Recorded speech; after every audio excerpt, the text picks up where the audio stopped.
কুরাইশ বংশের ভিতরে মা আমিনার রেহেমে এলে তুমি নূর জেলে আব্দুল্লাহর ওই বাগানে।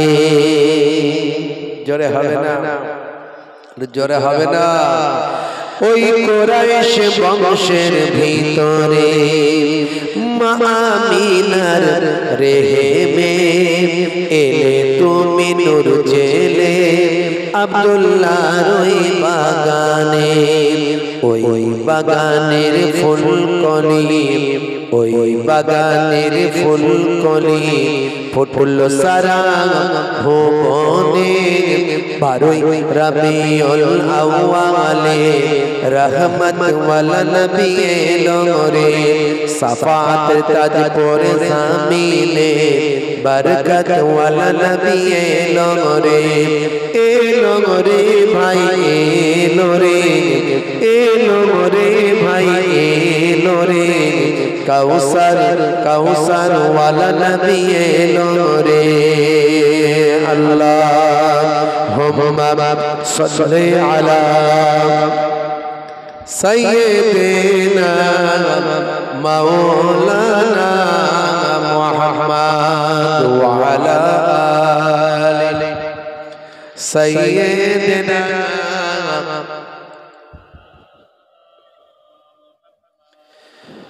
ওই রাত বলে গো প্রভু দাও না আমার মাঝেতে, দিন বলে গো প্রভু দাও না আমার বুকেতে।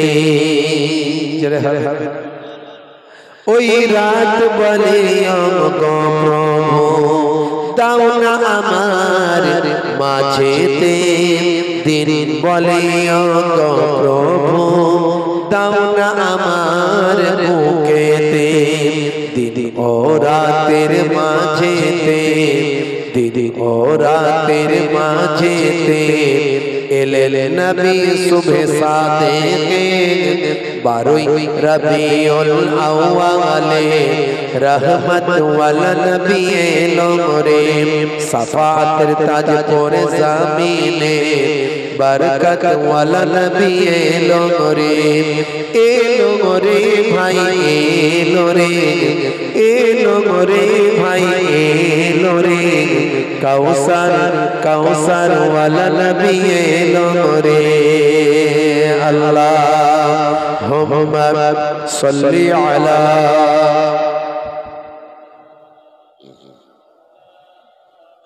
ওয়া আলা আলিহি।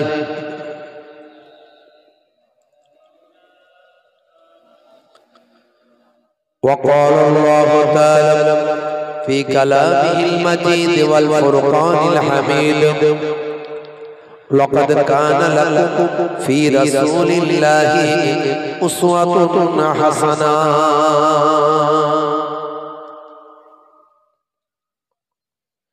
وقال الله تعالى أيضا في كتابه مخبرا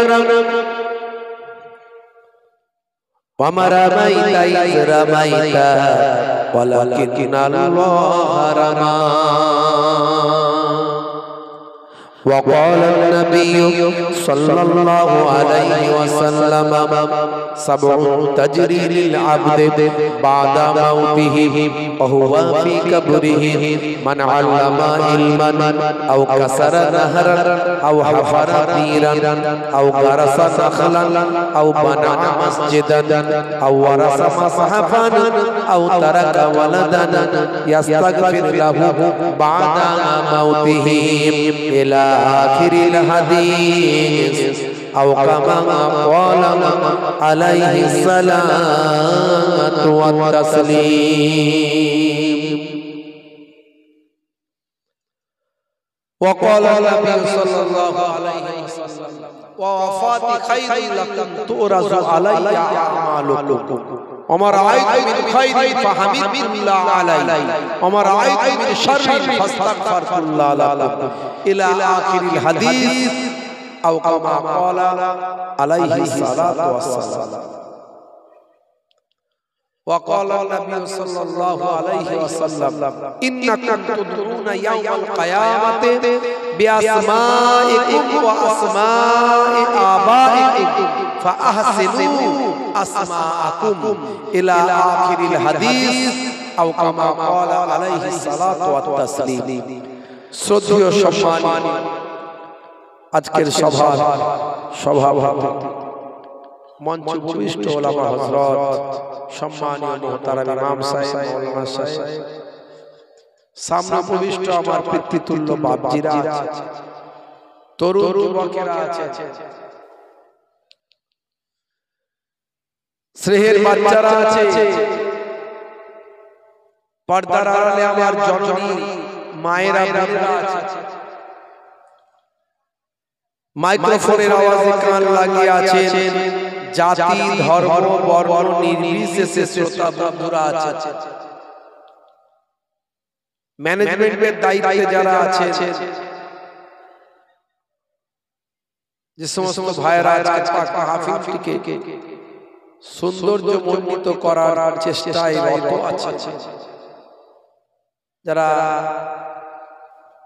রান্নার দায়িত্বে আছেন আমার বাপজিরা যারা আজকের প্যান্ডেল স্টেজ মাইক্রোফোন যারা পরিচালনা করছেন আমার মিডিয়া পারসন যারা দ্বীন ইসলামের কথা মানুষের কাছে তুলে ধরছে প্রত্যেককে আমি মুহিবুল্লাহ হুসাইনি ফুরফুরা দরবার শরীফ ছোট হুজুর পীর কিবলা রাহমাতুল্লাহ আলাইহি নিয়ে ছেলে নাতি হিসাবে মায়াপুর পীরনগরী হুজুর পীর কিবলা রাহমাতুল্লাহ আলাইহি ছেলে পৌত্র হিসাবে দুই দরবারের পক্ষ থেকে দুই দরবারের মেহমান হিসাবে আমার হরিখোলা দরবার শরীফের পক্ষ থেকে আন্তরিক সালাম শুভেচ্ছা ভালোবাসা জ্ঞাপন করি আল্লাহ পাকের রহমত সমস্ত ঈমানদারের উপর হোক জোরে বলে আল্লাহুম্মা আমিন আল্লাহ করে আপনারা জ্ঞানী মানুষ বসিরহাট আল্লামা হুজুরের বাড়ির পাশের মানুষ এইজন্য আপনাদের একটা আলাদা যেমন ফুরফুরা শরীফের আশপাশের মানুষ ফুরফুরা শরীফের ওসিলায় তাদের সম্মান আল্লাহ বাড়িয়ে দিয়েছে মদিনা শরীফ থেকে লোক আসে ধরেন আমার নবী পাকের রওজা মুবারক থেকে 100 কিলোমিটার দূরে তার বাড়ি কিন্তু সে এসে বলবে আমার কোথায় বাড়ি বলবে আমার বাড়ি হচ্ছে মদিনা যেহেতু মিনাল মাদিনা আমি মদিনা শরীফ থেকে এসেছি তা আপনি তখন বলবেন বাপরে আমার নবীর দেশের মানুষ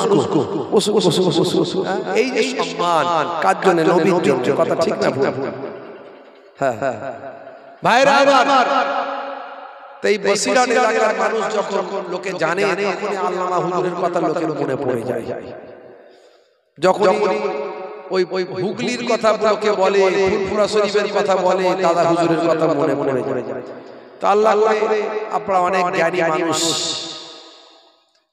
অনেক বিচক্ষণ মানুষ এখানে উপস্থিত আছেন কিছু সময় জিকরুল্লাহ জিকরুন নবী মাহফিল কিছু ইসলামের আলোচনা দ্বীনের আলোচনা আল্লাহ করে এইসব এলাকায় অনেক আলেম ওলামা মাওলানা সাহেব ইমাম সাহেব রাত দিন ওয়াজ নসিহত শুনছেন আপনারা কত ওয়াজ শুনবেন ওয়াজ শুনে ওয়াজ মুস্ত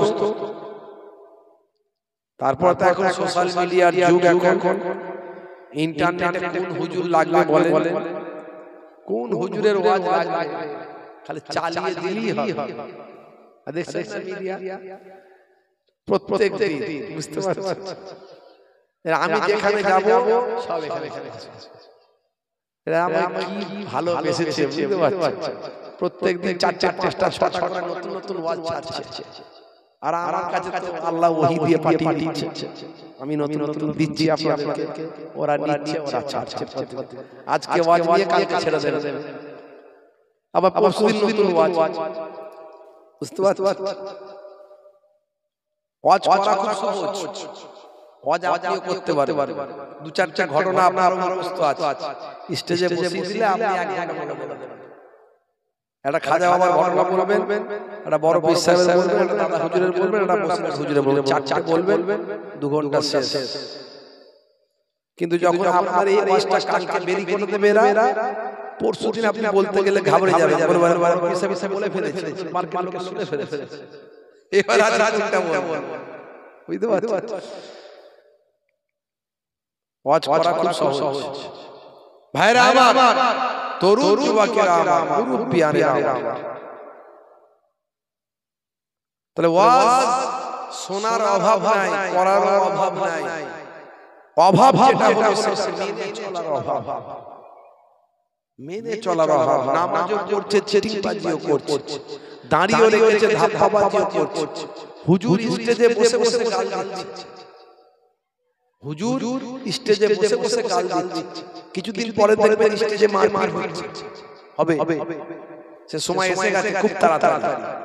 আর বেশি দিন পরে নয়, অল্প দিনের মধ্যেই দেখতে পাবেন স্টেজে ঘুষি ঘাসা চলছে। আর ওরা দেখা যাবে, ওই মিডিয়া ম্যানরা ওরা রেডি হয়ে আছে, ওদের একটাই কাজ, কি করে ওয়াজটা ছাড়লে লোকে দেখবে, ভাইরাল হবে। যত ঘুষি ঘাসা হবে উপকার। আমি ওই জন্য বলেছি, এই মোবাইল টানতে টানতে জান্নাতে নিয়ে যাবে, মোবাইল টানতে টানতে জাহান্নামে নিয়ে যাবে। এই মোবাইল দাজ্জাল দাজ্জাল শুনি তো, এই দাজ্জালের নমুনা হচ্ছে মোবাইল। ও টানতে টানতে জান্নাতে নিয়ে যাবে। এই দাজ্জাল বলে না, দাজ্জালকে না মারলে সে তাকে হত্যা করবে, হত্যা করলে সে জান্নাতে চলে যাবে।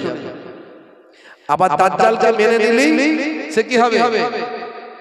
তার মানে সে তার আনুগত্য স্বীকার করলো, তার মানে জাহান্নামে চলে যাবে। এই মোবাইলের আনুগত্য স্বীকার করলে, আনুগত্য যদি স্বীকার করেন, তাহলে দেখবেন মোবাইল টানতে টানতে জাহান্নামে নিয়ে যাচ্ছে। আবার এই মোবাইল, আপনি মোবাইল যেটা চাই তার বিরুদ্ধে চলছে, আপনাকে মোবাইল টানতে টানতে জান্নাতে নিয়ে যাবে। মোবাইলে নামাজের অ্যাপ, মোবাইলে কোরআন মাজিদের অ্যাপ, মোবাইলে রাসূলের পাকের জীবনী, মোবাইলে হাদিস পাক, মোবাইলে তাফসীর পাক, আপনি সব লোড করে নিয়েছেন। মাঝে মাঝে সময় পেলে পড়ছেন।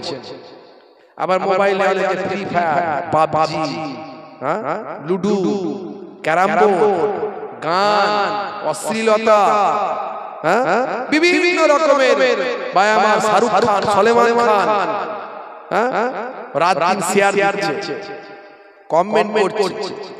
ওই কমেন্ট, ওই শেয়ার যত মানুষ দেখবে, গানের শেয়ার, শাহরুখ খানের শেয়ার, যত ওই কমেন্ট, ওই শেয়ার মানুষ দেখতে থাকবে, তত যে প্রথম স্টার্টিং করেছিল তার খাতাতে গোনা জমতে থাকবে। গোনা জমতে থাকলে মরে গেলেও কবরে গোনা যাবে, জারিয়া হয়ে যাবে, মানে গোনাটা জারি হয়ে যাবে। আবার আপনি নামাজ, রোজা, হজ, যাকাত মানুষের কাছে পৌঁছানোর চেষ্টা করেছেন, এদেরকে বলি কে কোথায় কাকে কি বলেছে সেইটাকে কাটিং করে ছেড়ে দিয়ে, এই যে সমাজে দ্বন্দ্ব লাগায় মিডিয়ার লোক, ইউটিউব ওয়ালারা, রাত দিন হুজুরে হুজুরে ঝগড়া, মাওলানায় মাওলানায় ঝগড়া, এই যে লড়াইগুলো দেখাচ্ছে, এর ঘুষি ওর মুখে, এর লাথি ওর মুখে দিয়ে রাত দিন ভালো কিছু লোক চলছে, গিবত নিয়ে মেতে আছে। যা দিল রে, যেন সেই ক্রিকেট খেলা হচ্ছে, 224/40, বুঝতে পারছো? চায়ের দোকানে বসে বসে রাত দিন এই হুজুরের সমালোচনা ও করছে, ওই হুজুরের সমালোচনা ওই করছে, আর এরা বেশ ভালো মোটামুটি এদের মার্কেটে ভিউ হচ্ছে, ইনকাম বাড়ছে। অত সহজ নয়। আল্লাহর দরবারে সবাইকে দাঁড়াতে হবে, সবাইকে আল্লাহর দরবারে দাঁড়াতে হবে, কেউ পার পাবে না তখন। ভাইরা আমার, তরুণ যুবকেরা আমার, এই মোবাইল টানতে টানতে জান্নাতের দরজায় নিয়ে যাবে। হে তরুণ যুবকেরা, হে আমার বন্ধুরা, শুনে রেখে দিন বাবা, জেনে রেখে দেন। হে তরুণ যুবকেরা, আমার আল্লাহ কোরআন মাজিদের ভিতরে বললেন, হে দুনিয়ার মানুষ শুনে রেখে দাও, ইয়া আইয়ুহাল্লাযীনা আমানু লা তুলহিকুম আমওয়ালুকুম ওয়ালা আওলাদুকুম আন যিকরিল্লাহ ওয়া মান ইয়াফআল যালিকা ফাউলাইকা হুমুল খাসিরুন। হে দুনিয়ার মানুষ শুনে রেখে দাও, তোমরা তোমাদের সন্তান, তোমরা তোমাদের আওলাদ, তোমরা তোমাদের মালমাতা, তোমরা তোমাদের সম্পদ, তোমরা তোমাদের কাজ কারবার ব্যবসা বাণিজ্য এগুলো পেয়ে যেন আল্লাহর ইবাদতটা যেন ভুলে না যাও। যদি আল্লাহর ইবাদত ভুলে যাও, পরবর্তী পরক্ষণে তোমরা ক্ষতিগ্রস্তদের তালিকায় তোমাদের নামটা উঠে যাবে, ক্ষতিগ্রস্ত অপরাধীদের তালিকায় তোমার নামটা উঠবে, তোমরা ক্ষতিগ্রস্তদের অন্তর্ভুক্ত হবে। দুনিয়ার মোহে পড়ে, দুনিয়ার এই সমস্ত মাল মাতা সম্পদ, সন্তান সন্ততি আল আওলাদ স্ত্রী ছেলে মেয়ে বিবি বাচ্চা পেয়ে যদি আল্লাহর ইবাদত ভুলে যাও, আল্লাহর নির্দেশকে ত্যাগ করে দাও, আল্লাহর হুকুমকে যদি ছেড়ে দাও, তোমরা ক্ষতিগ্রস্তদের অন্তর্ভুক্ত হবে। হে তরুণ যুবকেরা, হে আমার বন্ধুরা, হে আমার মুরব্বিয়ানেরা, শুনে রেখে দিন বাবা, আখিরি জামানায় ঈমান বাঁচানো বড় দায়, ঈমান বাঁচানো বড় শক্ত, ঈমান বাঁচানো বড় মুশকিল। সকালবেলা মানুষ মুমিন থাকবে, সন্ধ্যাবেলা কাফের। ইউসবিহু রাজুলুন মুমিনান ওয়া ইউমসি কাফিরান ওয়া ইউমসি মুমিনান ওয়া ইউসবিহু কাফিরান ইয়াবিউ দীনাহু বিআরজিন মিনাদ দুনিয়া। মানুষ সকালবেলা মুমিন, সন্ধ্যাবেলা কাফের। ভালো করে চিন্তা করুন, কত মারাত্মক কথা আমার নবী বলেছেন, কত ভয়ঙ্কর কথা বলেছেন। এই কথাগুলো নিয়ে যদি গবেষণা করি, জীবনটা বদলে যাবে যুবক। হে যুবক, মরতে তোমাকে হবে। হে মানুষ, তোমাকে মরতে হবে। কুল্লু নাফসিন যায়কাতুল মউত, প্রত্যেক প্রাণী মাত্রই মৃত্যুর আস্বাদ গ্রহণ করবে। মৃত্যু বলে আসবে না, মৃত্যু আপনাকে আমাকে জানিয়ে আসবে না। আইনামা তাকুনু ইউদরিকুমুল মাউত ওয়ালাউ কুনতুম ফি বুরুজিম মুশাইয়াদা। মৃত্যুর ভয়ে যেখানে পালাও, তুমি ভেলোর যাও, চেন্নাই যাও, ম্যাড্রাস যাও, তুমি যাও ভাই আমার পিজি যাও, এনআরএস যাও, হসপিটাল যেখানে যাও না কেন, লক্ষ লক্ষ টাকা খরচ করো না কেন, মওত যদি লেখা থাকে মৃত্যু সেখানে গিয়ে হাজিরা দেবে। রনে বনে জঙ্গলে যেখানে যাও, আজরাইল ফেরেশতার দেখা সেখানে পাবে।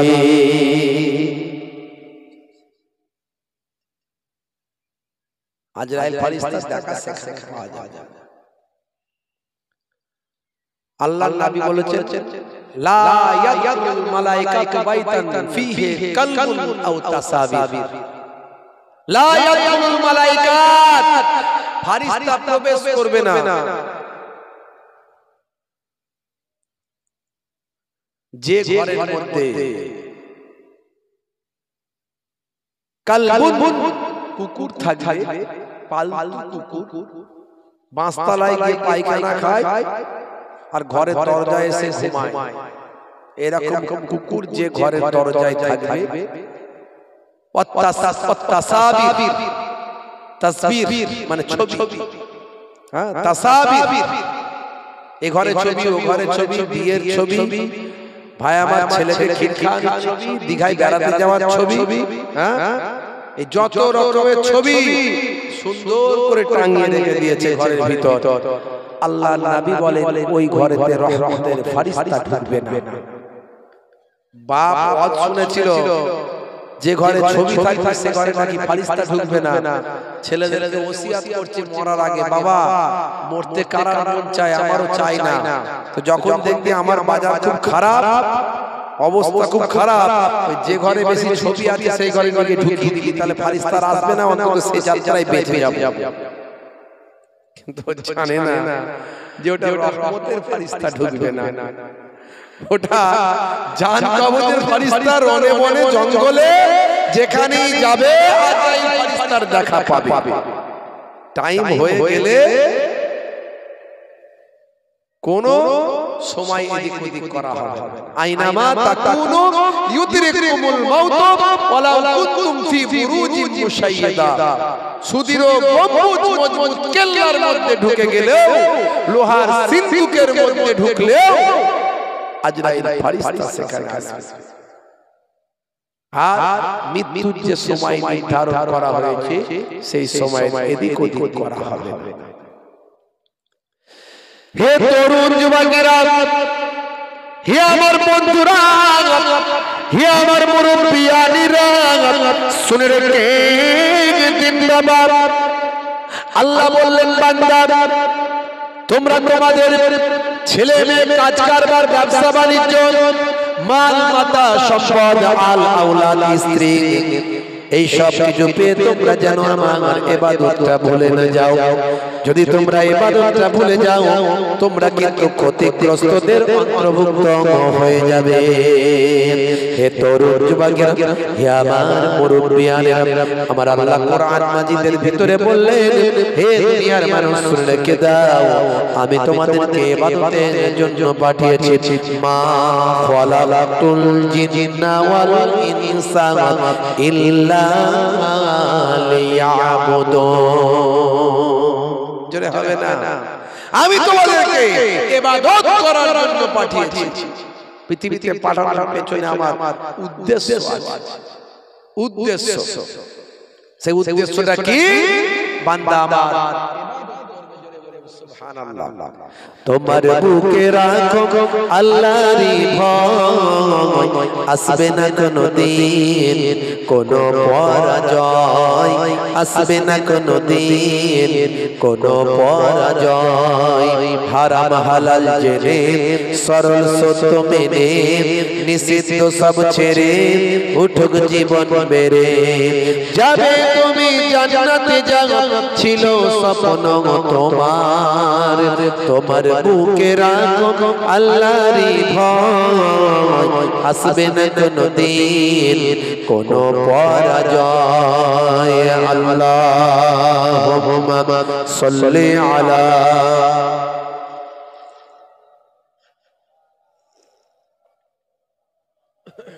ওয়া আলা আলি।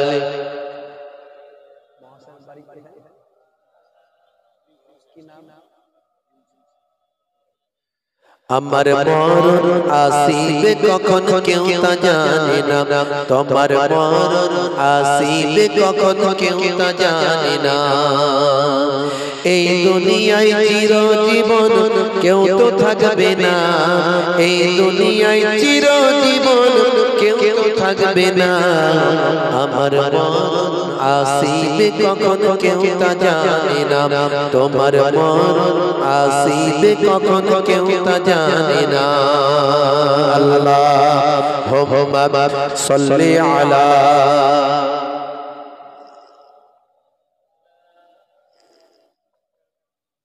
ওয়া আলা আলি।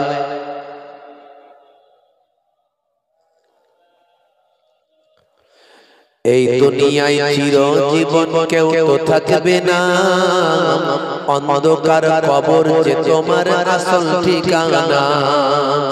এই দুনিয়ায় চিরজীবন কেউ তো থাকবে না, অন্ধকার কবর যে তোমার আসল ঠিকানা। সেই কবরে পিতা মাতা কেউ তো আসবে না, সেই কবরে নবী ছাড়া কেউ তো আসবে না।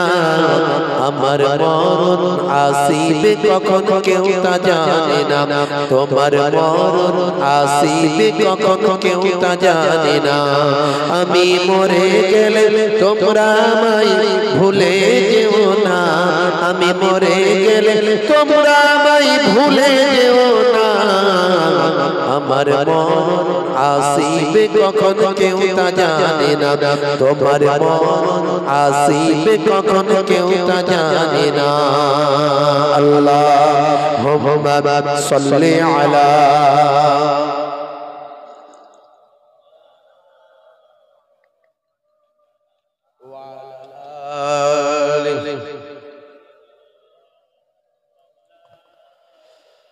হে তরুণ যুবকেরা, হে আমার বন্ধুরা, হে আমার মুরব্বিয়ানিরা, শুনে রেখে দিন বাবা, আল্লাহ বললেন বান্দারে, আমার ইবাদতের জন্যই তোদের সৃষ্টি করেছি, ইবাদত ছাড়া অন্য কোনো উদ্দেশ্যে নয়। আমরা ইবাদত মানে নামাজ রোজা হজ যাকাত ভাবি, আসলে কিন্তু সেটা তেমন নয়। অনেকে নামাজ পড়ে আবার চিটিংবাজি করে, না না ইবাদতটা পরিপূর্ণ হলো না। অনেকে দাড়ি রেখেছে আবার মিথ্যা কথা বলছে, ধাপ্পাবাজি দিচ্ছে, ইবাদতটা পরিপূর্ণ হলো না। অনেকে নামাজ রোজা করে আবার ওজনে ঠকা হয়, আলছেটে বাড়ায়। ভাই আমার সুদ ঘুষ নেয়, ভাই আমার নামাজটা ইবাদতটা পরিপূর্ণ হলো না। হে তরুণ যুবকেরা, হে আমার মুরব্বিয়ানেরা, শুনে রেখে দিন বাবা, ইবাদত মানে একদিকে যেমন নামাজ রোজা হজ যাকাত, আর একদিকে তেমন কিভাবে খাবেন, কিভাবে শোবেন, কিভাবে হাঁটবেন, কিভাবে চলবেন, কিভাবে কথা বলবেন, কিভাবে ব্যবহার করবেন, কিভাবে স্ত্রীর সঙ্গে সম্পর্ক বজায় রাখবেন, স্ত্রীর সঙ্গে প্রেমালাপ করবেন, পিতামাতার দেখাশোনা করবেন, ছোটদের স্নেহ করবেন, বড়দের সম্মান করবেন, ব্যবসা করবেন, কারবার করবেন, হেঁটে চলবেন, মানুষের সঙ্গে ব্যবহার করবেন।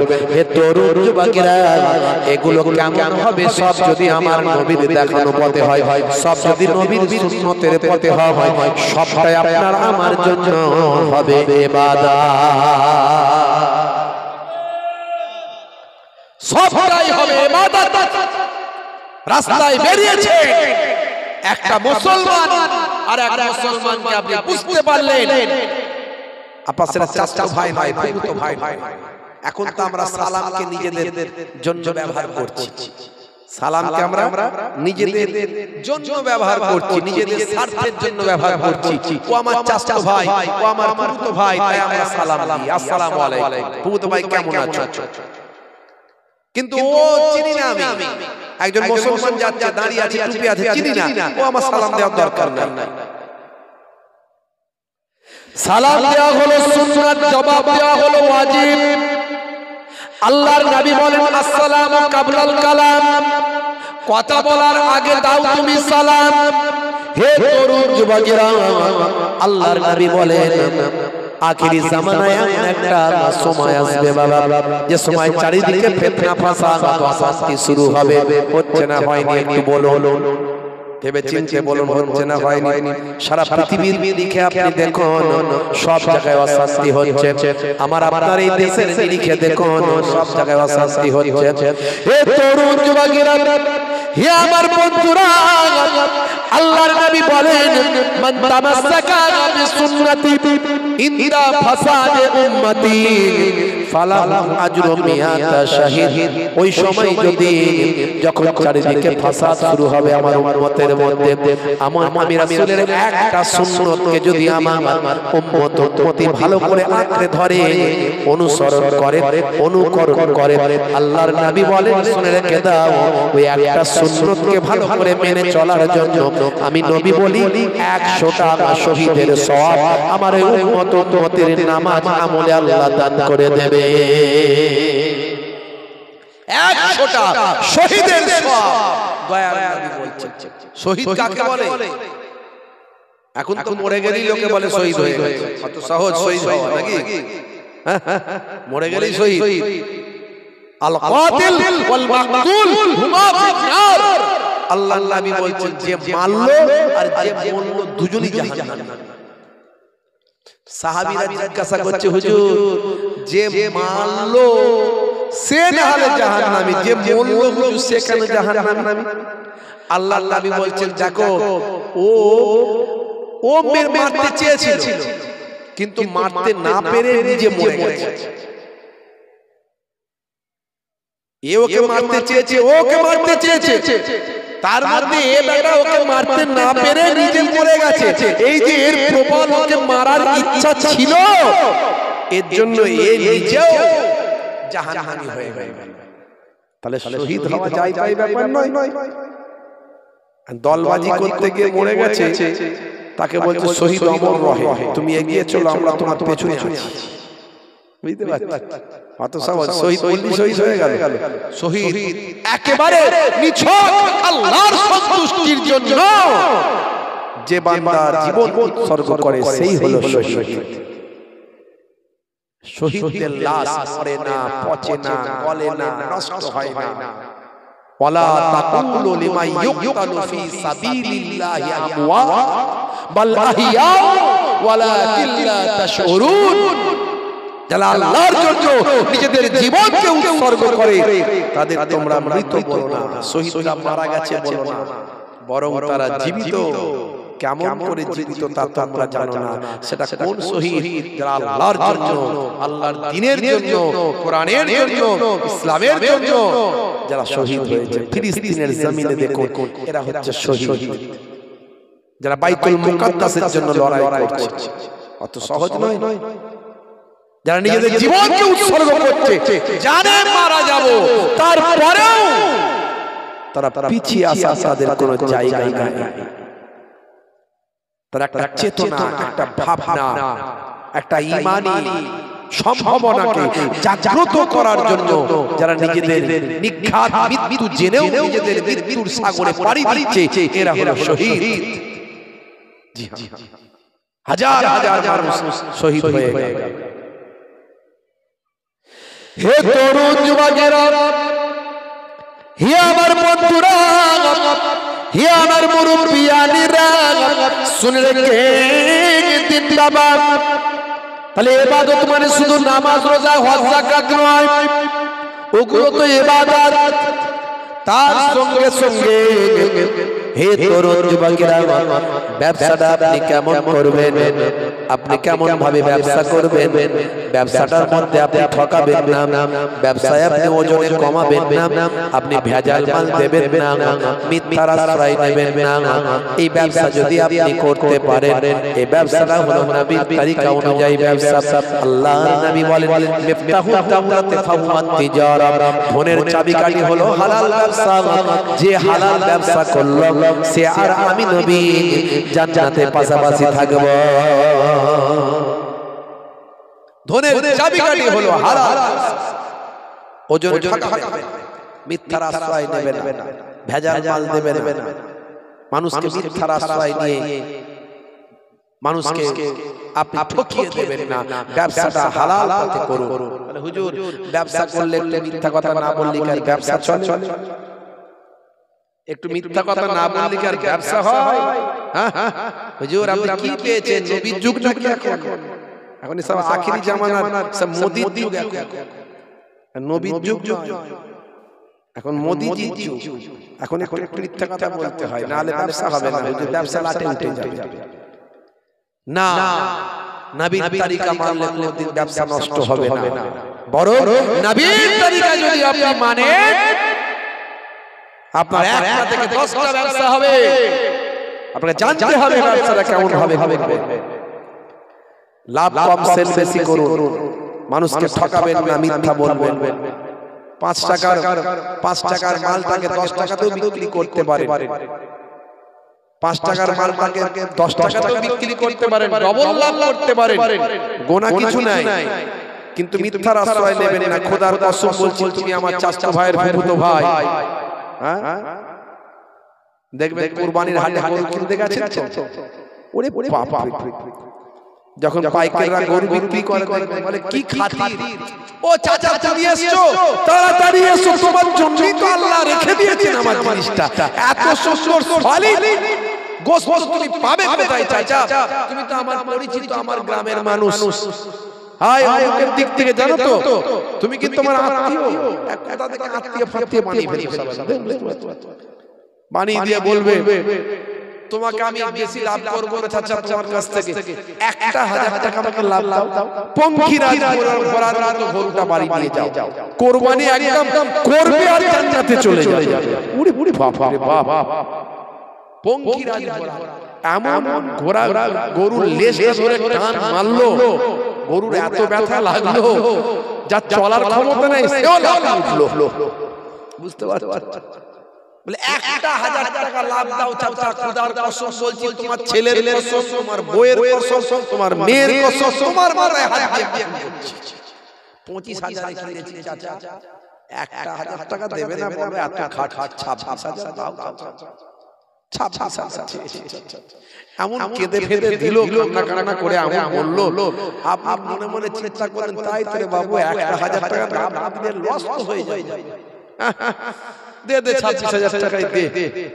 হ্যাঁ, আপনার কাছে ডাহা খোদার কসম করে মাথায় পাতায় হাত দিয়ে মিথ্যা কথা 20,000 টাকা কিনে নিয়ে এসেছে 6,000 টাকা লাভ করে বুঝতে পারছেন এই যে খোদার কসম করে মিথ্যা কথা এটাই হলো হারাম এটাই হলো নিষেধ আপনি এমনি বলতে পারবেন আমার 26,000 দাম আছে নিয়ে যাও নিতে মন যায় নাও না হলে যাও ইসলামের নির্দেশ হলো লাভ কম করো সেল বেশি করো ভেজাল মাল বিক্রি করবে না মানুষকে ঠকাবে না মিথ্যার আশ্রয় নেবে না খোদার কসম করে মিথ্যা কথা বলবে না ওজনে কমাবে না দুই নম্বরে ডুপ্লিকেট মাল বিক্রি করবে না আল্লাহর রহমত তোমার উপরে হবে খদ্দের ভালোবাসা তোমার উপর তৈরি হবে মানুষের বিশ্বাস তুমি অর্জন করবে দেখবে তোমার একটা ব্যবসা থেকে 10টা ব্যবসা আল্লাহ করে দেবে এই যে ব্যবসাতেও আপনি নবীর তরিকা মানছেন এটা হলো ইবাদত জোরে বলে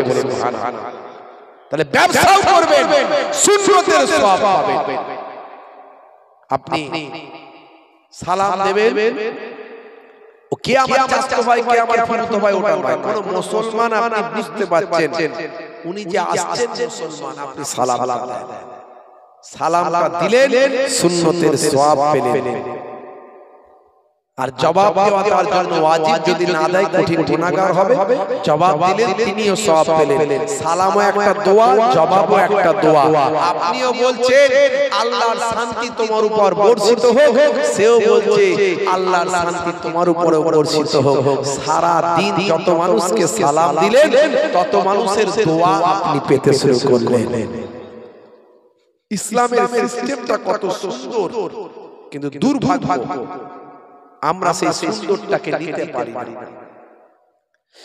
হে তরুণ যুবকেরা হে আমার বন্ধুরা শুনে রেখে দিন বাবা জেনে রেখে দেন হে মুসলমান একটুখানি খেয়াল করুন বাবা তাহলে আপনাকে আমাকে সব কিছুর মধ্যে ইবাদত পাবো ছোটদের স্নেহ করব বড়দের সম্মান করব আল্লাহর নবী বলেন যে ছোটদের স্নেহ করে না বড়দের সম্মান করে না সে আমার দলভুক্ত নয় হে তরুণ যুবকেরা ছোটদের স্নেহ করবেন সওয়াব পাবেন বড়দের সম্মান করবেন সওয়াব পাবেন কোন এতিম বাচ্চা যদি আপনি পান এতিম বাচ্চার মাথায় একটু হাতটা বুলিয়ে দেবেন এতিম বাচ্চার মাথায় হাত বোলালে যতগুলো চুল আপনার হাতের তালুতে লাগবে ততগুলো সওয়াব আমার আল্লাহ আপনার নামাজ আমলে দান করে দেবে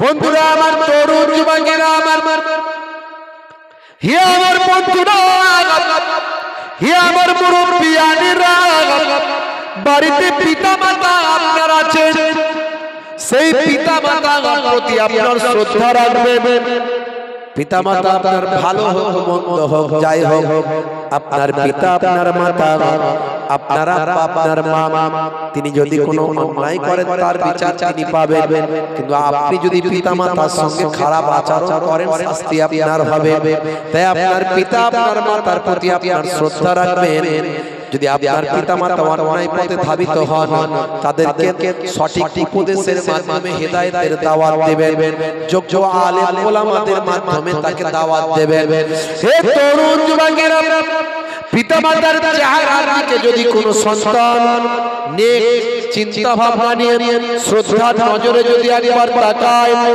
পিতামাতার চেহারার দিকে যদি কোনো সন্তান শ্রদ্ধার নজরে একবার তাকায় শ্রদ্ধার নজরে তাকানোর কারণে আমার আল্লাহ তাআলা ওই সন্তান সন্ততির নামাজ আমলে এক একটা কবুল করা নফল হজের সওয়াব দেবে জোরে হবে না ফিকুল্লে নাজারাত প্রত্যেকটা দৃষ্টির বিনিময়ে এক একটা কবুল করা নফল হজের সওয়াব সাহাবী জিজ্ঞাসা করলেন হুজুর যদি কোনো সন্তান তার পিতার দিকে 100 বার তাকায় একবার পরে মাথাটা নিচু করলো আর পিতার দিকে তাকিয়ে মনে মনে করলো আহারে এটা আমার আব্বা জান এটা আমার আম্মা জান এভাবে 100 বার যদি তাকায় আল্লাহর নবী বললেন আমার রব্বুল আলামিনের দরবারে নেকির কোনো কমি নেই 100টা কবুল করা নফল হজের সওয়াব আল্লাহ ওই সন্তানের নামাজ আমলে দান করে দেবে দুনিয়ার পিতামাতার ইহসান করার নির্দেশ আল্লাহ কোরআন মাজিদে দিয়েছেন ওয়াসাইনাল ইনসানা বিওয়ালিদাইহি ইহসানা হামালাতুহু উম্মুহু কুরহা ওয়া ওয়াদাআতুহু কুরহা ওয়া হামলুহু ওয়া ফিসালুহু সালাসুনা শাহরা। হে দুনিয়ার সন্তান সন্ততি, তোমাদের আমি নির্দেশ দিয়েছি তোমরা তোমাদের পিতামাতার ইহসান করো, কেননা তোমাদের মা কত কষ্ট করে তোমাদের গর্ভে ধারণ করেছে, তোমাদের দুগ্ধ পান করিয়েছে। এই দুগ্ধ পান করাতে, গর্ভে ধারণ করতে 30টা মাস সময় লেগে গেছে। তোমাদের পিতামাতার কষ্ট দিও না। হুমা জান্নাতুকা ওয়া নারুকা, তোমাদের বাবা মা হলো জান্নাত, তোমাদের বাবা মা হলো জাহান্নাম। জোরে বলে সুবহানাল্লাহ।